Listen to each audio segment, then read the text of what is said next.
Në kuadër të 108 vjetorit të vrasjes së patriotit Themistokli Gërmenji, koleksionisti Korçar Mirgen Shambli ka sjellë një ekspozit të veçantë me foto dhe dokumenta të rëndësishme të kohës kur ai jetoi e kontribuoi, por edhe ngjarjet ndër vite, duke përfshirë edhe ndërtimin e inaugurimin e bustit të patriotit, i cili ndodhet në varin monumental të tij në Lulishten me të njëjtin emër.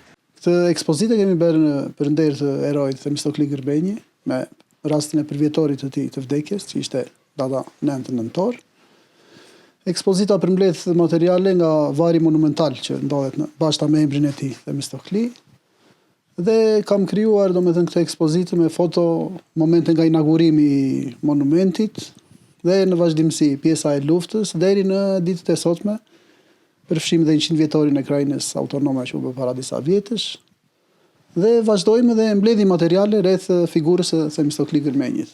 Figura e Themistokli Gërmenjit lidhet me një ngjarje të rëndësishme, siç është shpallja e krajinës autonome të Korçës, ku ai ka qenë ndër kontribuesit kryesor. Ndaj dhe Shambli premton një tjetër ekspozitë me dokumenta të rëndësishme për krahinën autonome të Korçës, e cila pritet të çelet më 10 dhjetor në hollin e RTSH Korçës.